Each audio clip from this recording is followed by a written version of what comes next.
ನಮಸ್ತೆ ಸ್ನೇಹಿತರೆ, ಇವತ್ತು ನಾವು ದ್ವಿತೀಯ BA ಸಮಾಜಶಾಸ್ತ್ರ ಭಾರತೀಯ ಸಮಾಜ ಅಧ್ಯಯನದಲ್ಲಿ ಪರೀಕ್ಷಾ ತಯಾರಿಯನ್ನು ಮಾಡ್ತಾ ಇದ್ದೇವೆ, ಪರೀಕ್ಷೆಯ ಅಭ್ಯಾಸವನ್ನು ಮಾಡ್ತಾ ಇದ್ದೇವೆ. ನಾವು ಇದರಲ್ಲಿ ಈಗ ನಾವು ಮುಖ್ಯವಾಗಿರುವಂತಹ ಪ್ರಶ್ನೆಗಳನ್ನು ನೋಡ್ತಾ ಹೋಗುವಂಥದ್ದು, ಸ್ಮೃತಿಗಳ ಬಗ್ಗೆ ತಿಳ್ಕೊಂಡೆವು. ಸ್ಮೃತಿಯ ಬಗ್ಗೆ ಪ್ರಶ್ನೆಗಳು ಬರುವಂಥದ್ದು. ಇನ್ನು ಆಶ್ರಮ ಧರ್ಮದ ಬಗ್ಗೆ ಸರಿಯಾಗಿ ತಿಳ್ಕೊಳ್ಬೇಕು.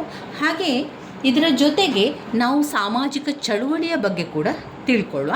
ಸಾಮಾಜಿಕ ಚಳುವಳಿಯ ಬಗ್ಗೆ, ಸಾಮಾಜಿಕ ಚಳುವಳಿಯ ವರ್ಗೀಕರಣ ಅಥವಾ ಸಾಮಾಜಿಕ ಚಳುವಳಿಯ ಪ್ರಕಾರಗಳು ಅಥವಾ ಸಾಮಾಜಿಕ ಚಳುವಳಿಯ ಆಯಾಮಗಳು, ಬೇರೆ ಬೇರೆ ಆಯಾಮಗಳು. ಅದು ಪ್ರಶ್ನೆ ಒಂದೇ, ಅಂದರೆ ಬೇರೆ ಬೇರೆ ರೀತಿಯ ಪ್ರಶ್ನೆಗಳು, ಉತ್ತರ ಒಂದೇ ಆಗಿರುವಂಥದ್ದು.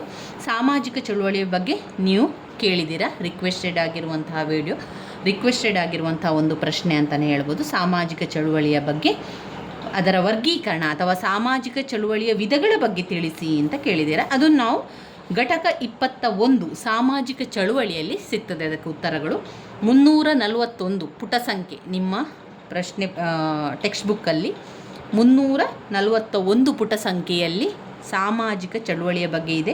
ಸಾಮಾಜಿಕ ಚಳುವಳಿಯ ಉದ್ದೇಶಗಳು, ಸಾಮಾಜಿಕ ಚಳುವಳಿಯ ಒಂದು ಬೆಳವಣಿಗೆ, ಅವುಗಳ ವ್ಯಾಖ್ಯೆಗಳು, ಸ್ವರೂಪಗಳು, ವ್ಯಾಪ್ತಿ, ಹಾಗೆ ವರ್ಗೀಕರಣ ಕೂಡ ಇದೆ. ಅಂದರೆ ಸಾಮಾಜಿಕ ಚಳುವಳಿಯ ವಿಧಗಳಾಗಿರ್ಬೋದು, ಸಾಮಾಜಿಕ ಚಳುವಳಿಯ ವರ್ಗೀಕರಣಗಳಿರ್ಬೋದು, ಸಾಮಾಜಿಕ ಚಳುವಳಿಯ ಪ್ರಕಾರಗಳು, ಸಾಮಾಜಿಕ ಚಳುವಳಿಯ ಆಯಾಮಗಳು, ಇದೆಲ್ಲ ಕೂಡ ಅದೇ ಪ್ರಶ್ನೆ ಆಗಿರುವಂಥದ್ದು. ಉತ್ತರ ಒಂದೇ ರೀತಿಯಾಗಿರುವಂಥದ್ದು, ಅಂದರೆ ಅದನ್ನು ವರ್ಗೀಕರಣ ಮಾಡಿರುವಂಥದ್ದು ಅಥವಾ ಅದರ ಬೇರೆ ಬೇರೆ ಆಯಾಮಗಳನ್ನು ತಿಳಿಸುವಂಥದ್ದು, ಅದುವೇ ಸಾಮಾಜಿಕ ಚಳುವಳಿಯ ವಿಧಗಳು ಕೂಡ ಆಗಿರ್ತದೆ. ಆದ್ದರಿಂದ ನಾವು ಅದನ್ನೇ ಆಯ್ಕೆ ಮಾಡಿಕೊಂಡು ಬರೆಯುವಂಥದ್ದು. ಅದರಲ್ಲಿ ಬರಿಬೇಕಾದ್ರೆ ಮೊದಲಿಗೆ ಸಾಮಾಜಿಕ ಚಳುವಳಿಯ ಅರ್ಥವನ್ನು ಬರಿಬೇಕು, ಅದಾದ ನಂತರ ವ್ಯಾಖ್ಯೆಗಳನ್ನು ಬರಿಬೇಕು, ಹಾಗೆ ಸ್ವಲ್ಪ ಸ್ವರೂಪ ಇರ್ಬೋದು, ವ್ಯಾಪ್ತಿಗಳನ್ನೆಲ್ಲ ಸೇರಿಸಿ ನಂತರ ಸಾಮಾಜಿಕ ಚಳುವಳಿಯ ವರ್ಗೀಕರಣಗಳ ಬಗ್ಗೆ, ಆಯಾಮಗಳ ಬಗ್ಗೆ ಬರಿತಾ ಹೋಗಬೇಕು. ಅದನ್ನು ನಾವು ಆದಷ್ಟು ಮುಂದೆ ಓದ್ತಾ ಅದನ್ನು ಕೂಡ ತಿಳ್ಕೊಳ್ತಾ ಹೋಗುವ. ತುಂಬಾ ಮುಖ್ಯವಾಗಿರುವಂತಹ ಪ್ರಶ್ನೆಗಳನ್ನು, ಬ್ಲಾಕ್ 1ರಲ್ಲಿ ಬರುವಂಥ ಪ್ರಶ್ನೆಗಳನ್ನು ಮೊದಲಿಗೆ ನೋಡ್ತಾ ಹೋಗುವ. ನಾವು ಆಶ್ರಮ ಧರ್ಮದ ಬಗ್ಗೆ ತಿಳ್ಕೊಳ್ಬೇಕು. ಆಶ್ರಮ ಧರ್ಮ ವೆರಿ ಇಂಪಾರ್ಟೆಂಟ್ ಆಗಿರುವಂತಹ ಪ್ರಶ್ನೆ. ಇದರಲ್ಲಿ 4 ಆಶ್ರಮ ಧರ್ಮಗಳಿದೆ. ಈ 4 ಆಶ್ರಮ ಧರ್ಮವನ್ನು ಅವರು ಏನು ಮಾಡ್ತಾರೆ ಅಂದರೆ ಪ್ರತ್ಯೇಕವಾಗಿ 5 ಅಂಕಕ್ಕೆ ಕೇಳ್ತಾರೆ. ಹಲವು ಬಾರಿ ನೀವು ಪ್ರಶ್ನೆ ಪತ್ರಿಕೆಯಲ್ಲಿ ಏನು ಕೊಟ್ಟಿದ್ದಾರೆ ಅಂದರೆ ಬ್ರಹ್ಮಚರ್ಯಾಶ್ರಮದ ಬಗ್ಗೆ ತಿಳಿಸಿ ಅಂತ ಕೇಳಿದ್ದಾರೆ. 5 ಅಂಕದ ಪ್ರಶ್ನೆಯಾಗಿ ಕೇಳಿರುವಂಥದ್ದು ಬ್ರಹ್ಮಚರ್ಯಾಶ್ರಮ ಇರ್ಬೋದು, ಗೃಹಸ್ಥಾಶ್ರಮ, ಇವುಗಳ ಬಗ್ಗೆ ನೀವು ತಿಳ್ಕೊಳ್ಳಿ. ಇದರಲ್ಲಿ ಯಾವುದು ಬಂದರೂ ಕೂಡ ನಮಗೆ ಬರೀಲಿಕ್ಕೆ ಗೊತ್ತಾಗಬೇಕು.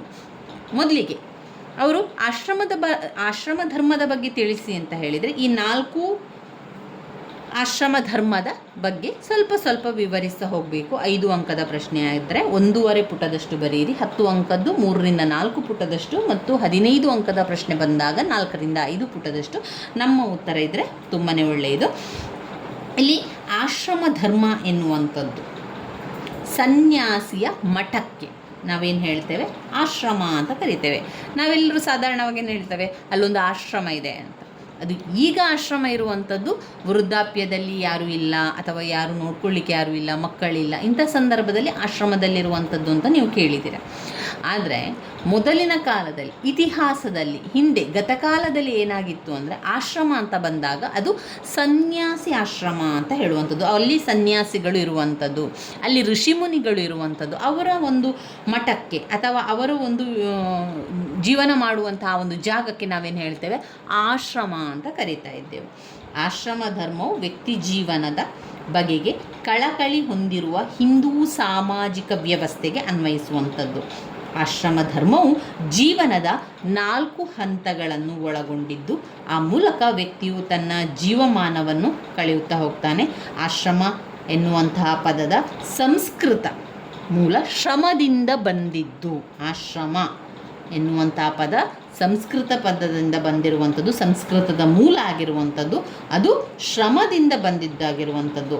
ಪ್ರಯತ್ನಿಸು ಅಥವಾ ಪ್ರಯತ್ನ ಮೂಲಕ ಸಾಧಿಸುವುದಕ್ಕೆ ಆಶ್ರಮ ಧರ್ಮ ಎನ್ನುವ ಅರ್ಥವನ್ನು ಕೊಡುವಂಥದ್ದು. ಸನ್ಯಾಸಿಯ ಮಠಕ್ಕೆ ಆಶ್ರಮ ಎಂಬ ಪದವನ್ನು ತಿಳಿಸುವಂಥದ್ದು. ಹೀಗೆ ಸಮಾಜದಲ್ಲಿನ ಜೀವನದ ವಿವಿಧ ಹಂತಗಳಲ್ಲಿ ಸಾಮಾಜಿಕ ಸಂಘಟನೆಯ ಒಳಗಡೆ ವ್ಯಕ್ತಿ ಜನನದಿಂದ ಮರಣದವರೆಗೆ ಯುಕ್ತ ಕಾರ್ಯಗಳನ್ನು ಹಾಗೂ ಯುಕ್ತ ಸಾಮಾಜಿಕ ಯುಕ್ತ ಬಾಧ್ಯತೆಗಳನ್ನು ನೆರವೇರಿಸುವುದರ ಮೂಲಕ ವಿಮೋಚನೆ ಅಥವಾ ಮೋಕ್ಷವನ್ನು ಸಾಧಿಸಲು ಪ್ರಯತ್ನಿಸಬಹುದು. ಇರುವಂತಹ ಜೀವನದಲ್ಲಿ ಆರಂಭದಿಂದ ಅಂತ್ಯದವರೆಗೆ, ಅಂದರೆ ಜನನದಿಂದ ಮರಣದ ತನಕ ನಾವು ನಮ್ಮ ಹುಟ್ಟಿನಿಂದ ನಾವು ಸಾಯುವ ತನಕದ ಜೀವನದಲ್ಲಿ ನಾವು ಬೇರೆ ಬೇರೆ ಕಾರ್ಯಗಳನ್ನು ಮಾಡ್ತೇವೆ. ಆ ತನಕ ಬೇರೆ ಬೇರೆ ಬಾಧ್ಯತೆಗಳನ್ನು ನೆರವೇರಿಸುವುದರ ಮೂಲಕ ನಮಗೇನಾಗ್ತದೆ, ಮೋಕ್ಷ ಸಿಗುವಂಥದ್ದು, ಮೋಕ್ಷ ಸಾಧಿಸಲಿಕ್ಕೆ ನಾವು ಪ್ರಯತ್ನಿಸುವಂಥದ್ದು. ಈ ಆಶ್ರಮ ಧರ್ಮ ಅಂತ ಬಂದಾಗ 4 ಆಶ್ರಮ ಧರ್ಮವನ್ನು ಕಾಣ್ಬೋದು. ಯಾವುದೆಲ್ಲ? 1 ಬ್ರಹ್ಮಚರ್ಯಾಶ್ರಮ, 2 ಗೃಹಸ್ಥಾಶ್ರಮ, 3 ವಾನಪ್ರಸ್ಥಾಶ್ರಮ, 4 ಸನ್ಯಾಸಾಶ್ರಮ. ಈ ರೀತಿಯಾಗಿ 4 ಹಂತಗಳು ಅಥವಾ ಆಶ್ರಮಗಳ ಮೇಲೆ ಹಿಂದೂ ಸಂಘಟನೆಯು ಆಧಾರಿತವಾಗಿದ್ದು 4 ಆಶ್ರಮಗಳ ಪ್ರತಿಯೊಂದರಲ್ಲೂ ಕೂಡ ವ್ಯಕ್ತಿ ಯುಕ್ತ ಕಾರ್ಯಗಳನ್ನು ನೆರವೇರಿಸುವುದನ್ನು ನಿರೀಕ್ಷಿಸಲಾಗಿದ್ದು, ಅದರಲ್ಲಿ ಆಶ್ರಮದ ಮುಂದಿನ ಹಂತಗಳಿಗೆ ಮುಂದುವರಿಯುವ ಮೊದಲು ಸಮಾಜವು ವ್ಯಕ್ತಿಗೆ ತರಬೇತಿಯನ್ನು ನೀಡುತ್ತದೆ. ಹೀಗಾಗಿ ವ್ಯಕ್ತಿಯ ಜೀವನದ ಪಯಣದಲ್ಲಿ ಪ್ರತಿಯೊಂದು ಆಶ್ರಮವೂ ಕೂಡ ಒಂದು ಹಂತವಾಗಿದ್ದು, ವ್ಯಕ್ತಿಯ ವ್ಯಕ್ತಿತ್ವವನ್ನು ಅಭಿವೃದ್ಧಿಪಡಿಸಲಿಕ್ಕೆ, ಒಬ್ಬ ವ್ಯಕ್ತಿಯ ವ್ಯಕ್ತಿತ್ವವನ್ನು ಅಭಿವೃದ್ಧಿಪಡಿಸಬೇಕು ಅಂತ ಆದರೆ, ಅಥವಾ ಒಂದು ಸಮಾಜದ ಕಡೆಗೆ ಯುಕ್ತ ಕಾರ್ಯಗಳನ್ನು ಬೋಧಿಸುವಂಥದ್ದು ಏನು? ಅದು ಆಶ್ರಮದ ಮೂಲಕ. ನಮ್ಮ ಒಂದು ಜೀವನದಲ್ಲಿ ಬೇರೆ ಬೇರೆ ಆಶ್ರಮ ಧರ್ಮಗಳು ಆಗುವಂಥದ್ದು ಬ್ರಹ್ಮಚರ್ಯಾಶ್ರಮ, ಗೃಹಸ್ಥಾಶ್ರಮ, ವಾನಪ್ರಸ್ಥಾಶ್ರಮ, ಸನ್ಯಾಸಾಶ್ರಮ ಎನ್ನುವಂಥದ್ದು. ಮೊದಲನೇದಾಗಿ ಬ್ರಹ್ಮಚರ್ಯಾಶ್ರಮ. ಏನಿದು ಬ್ರಹ್ಮಚರ್ಯಾಶ್ರಮ ಅಂದರೆ? ಒಬ್ಬ ಹಿಂದುವಿನ ಜೀವನದಲ್ಲಿನ ಮೊದಲ ಹಂತ. ಒಬ್ಬ ಹಿಂದುವಾಗಿ ಹುಟ್ಟಿದ ನಂತರ ಅವನ ಜೀವನದ ಮೊದಲ ಹಂತ ಇದೆಯಲ್ಲ, ಅದು ಬ್ರಹ್ಮಚರ್ಯಾಶ್ರಮ. ಅಂದರೆ ಈಗ ನಾವು ಮದುವೆ ಆಗುವ ಮೊದಲು ಏನಂತ ಹೇಳುವಂಥದ್ದು, ಅವರು ಬ್ರಹ್ಮಚಾರಿಗಳು ಅಂತ ಹೇಳುವುದನ್ನು ಕೇಳಿರ್ಬೋದು. ಬ್ರಹ್ಮಚರ್ಯಾಶ್ರಮ ಬರುವಂಥದ್ದು ಮೊದಲ ಹಂತ. ಒಬ್ಬ ಹಿಂದುವಿನ ಜೀವನದಲ್ಲಿ ಮೊದಲ ಹಂತದಲ್ಲಿ ಬರುವಂಥದ್ದೇನು? ಅದು ವಿದ್ಯಾರ್ಥಿ ಜೀವನ. ಆ ವಿದ್ಯಾರ್ಥಿ ಜೀವನವನ್ನೇ ನಾವೇನು ಹೇಳ್ತೇವೆ? ಬ್ರಹ್ಮಚರ್ಯಾಶ್ರಮ ಅಥವಾ ಬ್ರಹ್ಮಚಾರಿ ಅಂತ ನಾವು ಕರೆಯುವಂಥದ್ದು. ಈ ಹಂತದಲ್ಲಿ ಒಬ್ಬ ವಿದ್ಯಾರ್ಥಿ ಅಥವಾ ಒಬ್ಬ ಆರ್ಯ ಸಮಾಜದ ಪುರುಷ ಒಬ್ಬ ಗುರುವಿನ ಮೂಲಕ ಜ್ಞಾನವನ್ನು ಸಂಪಾದನೆ ಮಾಡ್ತಾನೆ. ಆ ಗುರು ಏನು ಮಾಡ್ತಾನೆ? ಜ್ಞಾನವನ್ನು ಕೊಡುವುದರ ಮೂಲಕ ವಿದ್ಯಾರ್ಥಿಗಳಿಗೆ ಸಮಾಜದಲ್ಲಿ ಒಳ್ಳೆಯ ರೀತಿಯಲ್ಲಿ ಯುಕ್ತ ದಾರಿಯನ್ನು ಹಿಡಿಬೇಕು ಅಂತ ತೋರಿಸಿಕೊಡುವಂಥದ್ದು. ಹಾಗೆ ಆ ವ್ಯವಸ್ಥೆಗೆ ಒಬ್ಬ ಸೂಕ್ತ ವ್ಯಕ್ತಿಯನ್ನಾಗಿಸಲು ಒಬ್ಬ ಗುರು ಇದ್ದುಕೊಂಡು ಅವನಿಗೆ ತರಬೇತಿಯನ್ನು ಕೊಡುವಂಥದ್ದು. ಜೀವನದಲ್ಲಿ ಯಾವ ರೀತಿ ಇರಬೇಕು, ಜೀವನದಲ್ಲಿ ಯಾವ ರೀತಿ ಸಾಗಬೇಕು ಎನ್ನುವಂಥದ್ದು ತೋರಿಸಿಕೊಡುವಂಥ ಒಬ್ಬ ವ್ಯಕ್ತಿ ಇದ್ದಾನಲ್ಲ, ಅವನು ಗುರುವಾಗಿರುವಂಥದ್ದು. ಆತನ ವ್ಯಕ್ತಿತ್ವವನ್ನು, ಗುಣವನ್ನು ರೂಪಿಸುವಂಥವನು ಗುರು. ಶಿಸ್ತು. ಆ ಒಂದು ಬ್ರಹ್ಮಚರ್ಯಾಶ್ರಮದಲ್ಲಿ ಏನೆಲ್ಲ ಕಲಿತಾರೆ ಮಕ್ಕಳು ಅಂತ ಹೇಳಿದರೆ, ಮೊದಲಿಂದಾಗಿ ಶಿಸ್ತನ್ನು ಕಲಿತಾರೆ. ಅದಾದ ಮೇಲೆ ಕರ್ತವ್ಯದ ಜೊತೆಗೆ ಬ್ರಹ್ಮಚರ್ಯ ಪಾಲನೆಯ ಕುರಿತಾದ ಕಠಿಣವಾದ ಒತ್ತು, ಒಳ್ಳೆಯ ನಡತೆಯ ಬಗ್ಗೆ ಬ್ರಹ್ಮಚಾರಿ ಅಥವಾ ಒಬ್ಬ ವಿದ್ಯಾರ್ಥಿ ನಿರೀಕ್ಷಿಸಲಾಗುತ್ತದೆ. ಅವನು ಎಲ್ಲವನ್ನು ಕಲಿಯುವಂತಹ ಹಂತವೇ ಬ್ರಹ್ಮಚರ್ಯಾಶ್ರಮದಲ್ಲಿ. ಅವನು ಆರಂಭದಲ್ಲಿ ವಿದ್ಯಾರ್ಥಿ ಜೀವನದಲ್ಲಿ ಇದ್ದುಕೊಂಡು ಶಿಸ್ತು, ಕರ್ತವ್ಯ, ಒಳ್ಳೆಯ ನಡತೆ, ಕಠಿಣವಾದ ಒಂದು ಶಿಸ್ತು, ಒಳ್ಳೆಯ ನಡತೆ ಬ್ರಹ್ಮಚಾರಿ ಅಥವಾ ವಿದ್ಯಾರ್ಥಿನಿಯಿಂದ ನಾವು ನಿರೀಕ್ಷಿಸಲಾಗ್ತದೆ. ಈ ಹಂತದಲ್ಲಿ ಉಪನಯನ ಆಚರಣೆಯೊಂದಿಗೆ ಅಥವಾ ಒಬ್ಬ ಯುವ ವಿದ್ಯಾರ್ಥಿಗೆ ಪವಿತ್ರವಾದಂತಹ ಗಾಯತ್ರಿ ಮಂತ್ರವನ್ನು ಹೇಳಿಕೊಡುವಂಥದ್ದು. ಪವಿತ್ರವಾದ ಗಾಯತ್ರಿ ಮಂತ್ರವನ್ನು ಪಠಿಸಿ ಜನಿವಾರವನ್ನು ತೊಡಿಸಿದಾಗ ಈ ಒಂದು ಹಂತ ಏನಾಗ್ತದೆ? ಆರಂಭ ಆಗ್ತದೆ. ಗುರುವಿನ ಬೇಕು ಬೇಡಗಳನ್ನು ನೋಡಿಕೊಳ್ಳುವ ಜವಾಬ್ದಾರಿ, ಗುರುವಿನ ಏನು ಬೇಕು ಅವರ ಬೇಡಗಳನ್ನೆಲ್ಲ ನೋಡಿಕೊಳ್ಳುವಂತಹ ಜವಾಬ್ದಾರಿ ಯಾರಿಗೆ? ವಿದ್ಯಾರ್ಥಿಗೆ ವಹಿಸಲಾಗ್ತದೆ. ಆ ಹಂತದಲ್ಲಿ ಒಂದು ಕರ್ತವ್ಯ ಬರಬೇಕು ಅಂತಾದರೆ ಮಕ್ಕಳಿಗೆ ಏನು ಹೇಳಿಕೊಡುವಂಥದ್ದು? ಗುರುವಿನ ಎಲ್ಲವನ್ನು ಕೂಡ ನೀನು ನೋಡ್ಕೊಳ್ಬೇಕು. ಗುರುವಿನ ಬೇಕು ಬೇಡಗಳನ್ನೆಲ್ಲ ನೋಡಿಕೊಂಡು ಅವರಿಗೆ ಬೇಕಾದನ್ನೆಲ್ಲ ಕೊಟ್ಟು ನೀನು ಕೆಲಸವನ್ನು ಮಾಡಬೇಕು. ಆಗ ನಿನ್ನಲ್ಲಿ ಜವಾಬ್ದಾರಿ ಬರ್ತದೆ, ಶಿಸ್ತು ಬರ್ತದೆ. ಆವಾಗ ಎಲ್ಲವನ್ನು ಕಲೀಲಿಕ್ಕೆ ಸಾಧ್ಯ ಆಗ್ತದೆ. ಇದು ಯಾವಾಗ? ಪವಿತ್ರವಾದ ಗಾಯತ್ರಿ ಮಂತ್ರವನ್ನು ಪಠಿಸಿದ ನಂತರ, ಜನಿವಾರವನ್ನು ತೊಡಿಸಿದ ನಂತರ ಈ ಒಂದು ಹಂತ ಆರಂಭ ಆಗ್ತದೆ. ಗುರುವಿನ ಬೇಕು ಬೇಡಗಳನ್ನು ನೋಡಿಕೊಳ್ಳುವಂತಹ ಒಂದು ಜವಾಬ್ದಾರಿ ವಿದ್ಯಾರ್ಥಿಗೆ ಸಿಗ್ತದೆ. ಈ ಒಂದು ಅವಧಿಯಲ್ಲಿ ವಿದ್ಯಾರ್ಥಿಯು ಏನು ಮಾಡ್ತಾನೆ? ಗುರುವಿನ ಮನೆಯಲ್ಲೇ ಇದ್ದುಕೊಂಡು ಗುರುವಿನ ಮನೆಯಲ್ಲೇ ವಾಸ ಮಾಡಿಕೊಂಡು ತನ್ನ ತಂದೆಯ ಸಂಪತ್ತು, ಸಾಮಾಜಿಕ ಅಂತಸ್ತು ಯಾವುದೇ ಏನೇ ಇರಲಿ, ಗುರುವಿನ ಎಲ್ಲ ವಿದ್ಯಾರ್ಥಿಗಳ ಜೊತೆಗೆ ಸಮಾನವಾಗಿ ವಿದ್ಯಾರ್ಥಿಯನ್ನು ನೋಡಿಕೊಳ್ಳಲಾಗ್ತದೆ. ಅಲ್ಲಿ ಒಂದು ಗುರುಕುಲಕ್ಕೆ ಸೇರಿದ ನಂತರ ಅಥವಾ ಒಂದು ಆಶ್ರಮಕ್ಕೆ ಸೇರಿದ ನಂತರ ಅಲ್ಲಿ ಶ್ರೀಮಂತರು ಬಡವರು ಅಂತ ಭೇದ ಭಾವ ಇಲ್ಲ, ಎಲ್ಲರಿಗೂ ಕೂಡ ಸಮಾನವಾದ ಶಿಕ್ಷಣವನ್ನು ಕೊಡುವಂಥದ್ದಾಗಿರ್ತದೆ. ಇಲ್ಲಿ ಬೇಕು ಬೇಡಗಳು ಎಲ್ಲರಿಗೂ ಸಮಾನವಾಗಿರಬೇಕು, ಅವನು ಶ್ರೀಮಂತನಾಗಿರಲಿ ಬಡವನಾಗಿರಲಿ ಸಮಾನವಾದ ವಿದ್ಯಾಭ್ಯಾಸವನ್ನು ಎಲ್ಲ ವಿದ್ಯಾರ್ಥಿಗಳಿಗೆ ಕೊಡುವಂಥದ್ದು. ಈ ವಿದ್ಯಾರ್ಥಿಗಳು ವೇದಗಳನ್ನು ಕಲಿಯುವಂಥದ್ದು, ಸನಾತನ ಗ್ರಂಥಗಳ ಬಗ್ಗೆ ಅಧ್ಯಯನ ಮಾಡುವಂಥದ್ದು ಮಾತ್ರ ಅಲ್ಲದೆ ಒಂದು ಒಳ್ಳೆಯ ಸುಲಲಿತವಾದ ಕುಟುಂಬ ಆಗಬೇಕು ಅಂತ ಹೇಳಿದರೆ ಸುಲಲಿತ ಕುಟುಂಬ ನಿರ್ವಹಣೆಗೆ ಅಗತ್ಯಗಳಾಗಿರುವಂತಹ ಬಾವಿಯಿಂದ ನೀರು ತರುವಂಥದ್ದು, ಕಾಡಿನಿಂದ ಕಟ್ಟಿಗೆ ತರುವಂಥದ್ದು, ಗೃಹ ಕೃತ್ಯಗಳನ್ನು ಮಾಡುವಂಥದ್ದು ವಿದ್ಯಾರ್ಥಿ ಜೀವನದ ದಿನಗಳಲ್ಲಿ ಬ್ರಹ್ಮಚಾರಿಗಳ ನಡುವೆ ದೀರ್ಘಕಾಲದ ಸ್ನೇಹತ್ವ ರೂಪುಗೊಳ್ಳುತ್ತದೆ. ಉದಾಹರಣೆಗೆ ಮಹಾಭಾರತದಲ್ಲಿ ಉಲ್ಲೇಖಿಸಿರುವಂತೆ ಕಡು ಬಡ ಬ್ರಾಹ್ಮಣನಾದ ಸುಧಾಮ ಹಾಗೂ ರಾಜನಾದಂತಹ ಕೃಷ್ಣ ಜೀವನ ಪೂರ್ತಿ ಅತ್ಯುನ್ನತ ಸ್ನೇಹಿತರಾಗಿದ್ದರು. ಚಂಚಲತೆಯಿಂದ ವಿದ್ಯಾರ್ಥಿಗಳನ್ನು ಮುಕ್ತಗೊಳಿಸಿಕೊಂಡಿರಲು ಗ್ರಾಮ ಅಥವಾ ನಗರಗಳಲ್ಲಿಂದ ದೂರದಲ್ಲಿನ ಕಾನನದಂಚಿನಲ್ಲಿ ಹಲವಾರು ಗುರುಕುಲಗಳು ನೆಲೆಗೊಂಡಿದ್ದವು. ಅಧ್ಯಯನದ 16 ವರ್ಷಗಳ ನಂತರ ಸಾಮಾನ್ಯವಾಗಿ ಈ ಹಂತವು ಕೊನೆಗೊಳ್ಳುತ್ತದೆ. ಗೃಹಸ್ಥಾಶ್ರಮ. ಇನ್ನು ಗೃಹಸ್ಥಾಶ್ರಮ ಅಂದರೆ ಏನು? ತನ್ನ ಅಧ್ಯಯನ ಸರಿ, ಈಗ ಬ್ರಹ್ಮಚರ್ಯಾಶ್ರಮದಲ್ಲಿ ಅವನು ವಿದ್ಯಾರ್ಥಿ ಜೀವನದಲ್ಲಿರ್ತಾನೆ, ಎಲ್ಲ ಸಾಂಸಾರಿಕ ಜೀವನದ ಬಗ್ಗೆ ತಿಳ್ಕೊಳ್ತಾನೆ, ಸುಲಲಿತ ಕುಟುಂಬ ನಿರ್ವಹಣೆ ಬಗ್ಗೆ ತಿಳ್ಕೊಳ್ತಾನೆ, ಗ್ರಂಥಗಳು ವೇದಗಳನ್ನೆಲ್ಲ ಕಲಿಯುವಂಥದ್ದು ಬ್ರಹ್ಮಚರ್ಯಾಶ್ರಮದಲ್ಲಿ ಕಾಣ್ಬೋದು.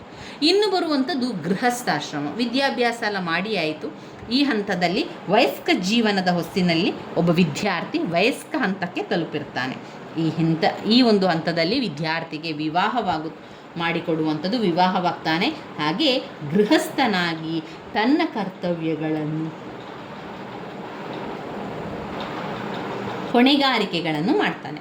ಸಮಾಜದ ವಯಸ್ಕ ಸದಸ್ಯನಾಗಿ ಕುಟುಂಬವನ್ನು ಪರಿಪೂರ್ಣ ಮಾಡಲಿಕ್ಕೆ ಅವನು ಮಕ್ಕಳನ್ನು ಪಡೆಯುವಂಥದ್ದು. ತನ್ನ ಕುಟುಂಬ ಸಂತತಿಯನ್ನು ಮುಂದುವರಿಸುವುದು ಗೃಹಸ್ಥನ ಕರ್ತವ್ಯವಾಗಿರುತ್ತದೆ. ಪ್ರಾಮಾಣಿಕ ಮಾರ್ಗಗಳ ಮೂಲಕ ಹಣ ಸಂಪತ್ತನ್ನು ಸಂಪಾದಿಸಲಿಕ್ಕೆ ಗೃಹಸ್ಥನು ಒಂದು ವೃತ್ತಿಯನ್ನು ಕೈಗೊಳ್ಳುತ್ತಾನೆ. ಅರ್ಥ ಹಾಗೂ ಕಾಮಗಳಂತಹ ಪುರುಷಾರ್ಥಗಳನ್ನು ಈ ಹಂತದಲ್ಲಿ ನೆರವೇರಿಸಲಾಗ್ತದೆ. ಪಾಶ್ಚಾತ್ಯ ಸಮಾಜದಲ್ಲಂತೂ ವಿವಾಹವು ಒಂದು ಒಪ್ಪಂದವಲ್ಲ, ಬದಲಿಗೆ ಅದು ಒಂದು ಪವಿತ್ರವಾದ ಬಂಧನವಾಗಿದೆ. ಆದುದರಿಂದ ವಿಚ್ಛೇದನದ ಮೂಲಕ ವಿವಾಹವನ್ನು ಕೊನೆಗೊಳಿಸುವ ಪರಿಕಲ್ಪನೆಯನ್ನು ಎಣಿಸಲಾಗದು. ವಿವಾಹದ ಸಂಸ್ಥೆಯು ಪವಿತ್ರವಾಗಿದ್ದು ಅದರಲ್ಲಿ ಧಾರ್ಮಿಕ ಕ್ರಿಯಾವಿಧಿಗಳ ಮೂಲಕ ದಂಪತಿಗಳು ಜೀವನ ಸಾಗಿಸುವುದಲ್ಲದೆ ಕ್ರಿಯಾವಿಧಿಗಳು ಒಟ್ಟಿಗೆ ಸತಿಪತಿಯರನ್ನು ಈ ಜನ್ಮದಲ್ಲಿ ಮಾತ್ರವೇ ಬಂಧನದಲ್ಲಿರಿಸುತ್ತವೆಯೇ ಅಲ್ಲದೆ ಭವಿಷ್ಯದ ಜೀವನದಲ್ಲಿಯೂ ಕೂಡ ಬಂಧನದಲ್ಲಿ ಇರಿಸುತ್ತವೆ. ಕುಟುಂಬದಲ್ಲಿ ಪತಿಗಿರುವ ಅಂತಸ್ತನ್ನೇ ಸತಿಗೆ ನೀಡಲಾಗಿದ್ದು ಅರ್ಧಾಂಗಿನಿ ಅಥವಾ ಪತಿಯ ಅರ್ಧ ಭಾಗವೆಂದು ಸತಿಯನ್ನು ಕರೆಯಲಾಗ್ತದೆ. ಈ ಕಾರಣದಿಂದಾಗಿಯೇ ಧಾರ್ಮಿಕ ಆಚರಣೆಗಳು ಹಾಗೂ ಯಾಗಗಳನ್ನು ನೆರವೇರಿಸುವಂತಹ ಸಮಯದಲ್ಲಿ ಸತಿಯ ಇರುವಿಕೆ ಪೂರ್ಣ ಪ್ರಮಾಣದಲ್ಲಿ ಅತ್ಯವಶ್ಯಕವಾಗಿದ್ದು, ರಾಮಾಯಣದಲ್ಲಿ ಅಯೋಧ್ಯೆಯ ರಾಜನಾದ ರಾಮನು ತನ್ನ ರಾಣಿ ಸೀತೆಯನ್ನು ಕಾಡಿಗಟ್ಟಿದಾಗ ಸೀತೆಯ ಅನುಪಸ್ಥಿತಿಯಲ್ಲಿ ಅಶ್ವಮೇಧ ಯಾಗವನ್ನು ಕೈಗೊಳ್ಳಲು ಪುರೋಹಿತರು ಅವಕಾಶ ನೀಡಲಿಲ್ಲ ಎಂದು ಹೇಳಲಾಗಿದೆ. ರಾಮ ಪುನರ್ವಿವಾಹವಾಗಲು ಒಪ್ಪದಿದ್ದಾಗ ರಾಮನು ಪವಿತ್ರ ಆಚರಣೆಗೆ ಕುಳಿತುಕೊಳ್ಳುವ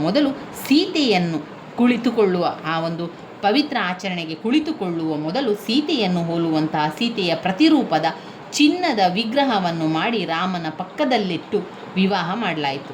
ಸತಿ ಇಲ್ಲದ ಪತಿ ದೇವರ ದೃಷ್ಟಿಯಲ್ಲಿ ಅಪರಿಪೂರ್ಣವೆಂದು ಪರಿಗಣಿಸಲಾಯಿತು. ಇದು ನಮಗೆ ಇರುವಂಥ ಗೃಹಸ್ಥಾಶ್ರಮದ ಬಗ್ಗೆ ಇರುವಂಥ ವಿವರಣೆ. ಇನ್ನು ನಾವು ನೋಡಬೇಕಾಗಿರುವಂಥದ್ದು ವಾನಪ್ರಸ್ಥಾಶ್ರಮ. ವಾನಪ್ರಸ್ಥಾಶ್ರಮ ಅಂದರೆ ಏನು? ಸಮಾಜ ಹಾಗೂ ತನ್ನ ಕುಟುಂಬದ ಬಗೆಗಿನ ಎಲ್ಲ ಹೊಣೆಗಾರಿಕೆಗಳನ್ನು ನೆರವೇರಿಸಿದ ನಂತರ ಆಧ್ಯಾತ್ಮಿಕ ಮಾರ್ಗದರ್ಶನದ ಗಳಿಕೆಯ ಕಡೆಗೆ ತನ್ನ ಗಮನವನ್ನು ವ್ಯಕ್ತಿ ಹರಿಸುತ್ತಾನೆ. ತನ್ನ ಕರ್ತವ್ಯಗಳನ್ನು ಮಾಡಿರುವನೆಂಬ ತೃಪ್ತಿ.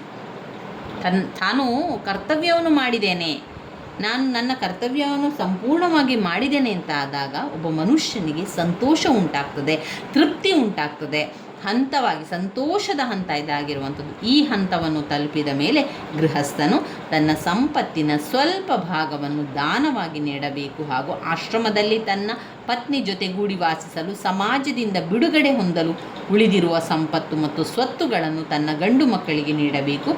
ಸಕ್ರಿಯ ಸಾಮಾಜಿಕ ಜೀವನದಿಂದ ಗೃಹಸ್ಥನಾದವನು ಹಿಂದೆ ಸರಿಯಬೇಕು ಹಾಗೂ ಧ್ಯಾನ ಆಚರಣೆಗಳು ದೇವರನ್ನು ಆರಾಧಿಸಲಿಕ್ಕೆ ತನ್ನ ಜೀವನವನ್ನು ಅರ್ಪಿಸಬೇಕು. ಏಕಾಂತವಾದ ಜೀವನವನ್ನು ಅವರು ನಡೆಸಬೇಕು. ಭಾರತೀಯ ಇತಿಹಾಸದಲ್ಲಿ ರಾಜರುಗಳು ಕೂಡ ತಮ್ಮಗಳ ರಾಜ್ಯಗಳನ್ನು ತಮ್ಮಗಳ ವಾರಸುದಾರರಿಗೆ ವಹಿಸಿ ಆಶ್ರಮದಲ್ಲಿ ಸರಳ ಜೀವನ ನಡೆಸಲು ಮುಂದಾಗಿರುವ ಹಲವಾರು ನಿದರ್ಶನಗಳಿವೆ. ಪ್ರಾಪಂಚಿಕ ಬಂಧನಗಳಿಂದ ತನ್ನನ್ನು ತಾನೇ ಮುಕ್ತಗೊಳಿಸುವ ವಿಶ್ರಾಂತಿ ಹಂತ ಇದಾಗಿರುವಂಥದ್ದು. ಇದು ವಾನಪ್ರಸ್ಥಾಶ್ರಮದಲ್ಲಿ ಕಂಡುಬರುವಂಥ ವಿಚಾರ. ಇನ್ನು ಸನ್ಯಾಸಾಶ್ರಮ ಅಂತ ಬಂದಾಗ ಒಬ್ಬ ಹಿಂದುವಿನ ಜೀವನದಲ್ಲಿ ಈ ಒಂದು ಹಂತ ಕಡೆಯ ಹಂತ, ಇದು ಕೊನೆಯ ಹಂತ. ಇಲ್ಲಿ ವ್ಯಕ್ತಿ ಎಲ್ಲವನ್ನು ತ್ಯಜಿಸಿ ಎಲ್ಲವನ್ನೂ ಬಿಟ್ಟು ಅಲೆದಾಡುವ ಒಬ್ಬ ಯತಿ ಅಥವಾ ಸನ್ಯಾಸಿ ಆಗ್ಬೋದು. ಈ ಹಂತದಲ್ಲಿ ತನ್ನೆಲ್ಲ ಹೊಣೆಗಾರಿಕೆಗಳು ಹಾಗೂ ಕರ್ತವ್ಯಗಳು ಕೊನೆಗೊಳ್ಳುತ್ತದೆ. ಇಲ್ಲಿ ವ್ಯಕ್ತಿ ಚಿಂತೆ ಆತಂಕಗಳನ್ನು ಕಡಿಮೆ ಮಾಡಿಕೊಂಡು ಜ್ಞಾನೋದಯದ ಒಂದು ಅನ್ವೇಷಣೆಯಲ್ಲಿ ತನ್ನ ಉಳಿದಿರುವ ಕೆಲವು ವರ್ಷಗಳನ್ನು ಕಳೆಯುತ್ತಾನೆ. ಹಲವಾರು ಯತಿಗಳು ತಪಸ್ಸನ್ನು ಮಾಡಲು ಹಿಮಾಲಯಕ್ಕೆ ಹೋಗ್ತಾರೆ. ಈ ಹಂತದಲ್ಲಿ ಏನಾಗ್ತದೆ, ಹಿಂದೂ ಸ್ವಯಂ ಪರಿಕಲ್ಪನೆಯನ್ನು ಸಂಪೂರ್ಣವಾಗಿ ತೊಡೆದು ಹಾಕಲು ಕೂಡ ಪ್ರಯತ್ನಿಸ್ತಾರೆ. ಅವನಿಗೆ ಅಹಂ ಇರುವುದಿಲ್ಲ.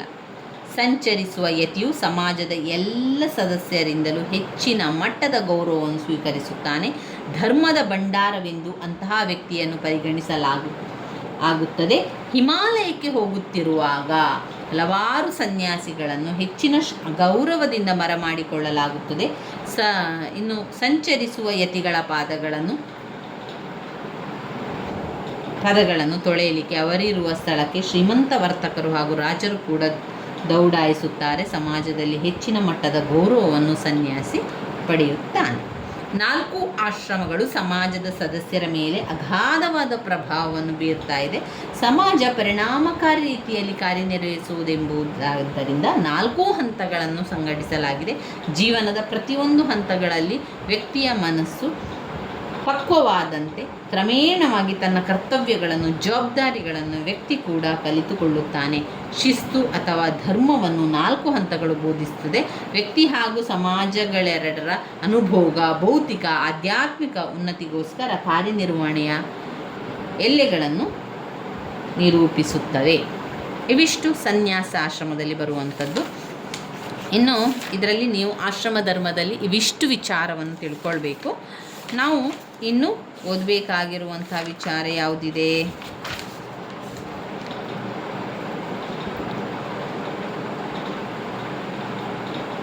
ಇವಿಷ್ಟು ನಮ್ಮ ಘಟಕ 1ರಲ್ಲಿ ಆಯಿತು. ಇನ್ನು ಬರುವಂಥದ್ದು ಘಟಕ 2.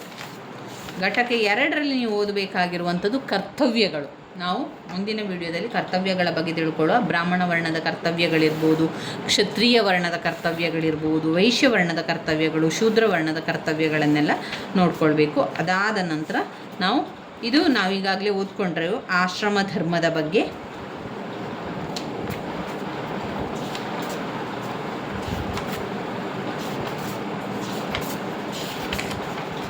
ಪುರುಷಾರ್ಥಗಳ ಬಗ್ಗೆ ಓದ್ಕೊಳ್ಳಿಕ್ಕಿದೆ. ಪುರುಷಾರ್ಥಗಳ ಬಗ್ಗೆ ಪ್ರಶ್ನೆಗಳು ಬಂದಿದೆ. 5 ಅಂಕಕ್ಕೆ 10 ಅಂಕಕ್ಕೆ ಪುರುಷಾರ್ಥಗಳ ಬಗ್ಗೆ ಪ್ರಶ್ನೆಗಳು ಬರುವಂಥದ್ದು. ನಂತರ ನಾವು ನೋಡುವಂಥದ್ದು ವಿವಾಹದ ಲಕ್ಷಣಗಳು, ವಿವಾಹದ ಕಾರ್ಯಗಳು, ಆಮೇಲೆ ಉದ್ದೇಶಗಳು, ಬಗೆಗಳು ಎಲ್ಲವನ್ನು ಕೂಡ ಓದ್ಕೊಳ್ಬೇಕು. ಸಮಯಾವಕಾಶ ನೋಡಿಕೊಂಡು ಎಲ್ಲವನ್ನು ಕೂಡ ಓದ್ತಾ ಹೋಗಿ ಸ್ನೇಹಿತರೆ. ನನ್ನ ವಿಡಿಯೋಸ್ ಎಲ್ಲ ನಿಮಗೆ ಇಷ್ಟ ಆಗಿದರೆ ಲೈಕ್ ಕೊಡಿ, ಶೇರ್ ಮಾಡಿ, ಸಬ್ಸ್ಕ್ರೈಬ್ ಮಾಡಲಿಕ್ಕೆ ಮರಿಬೇಡಿ. ಧನ್ಯವಾದಗಳು.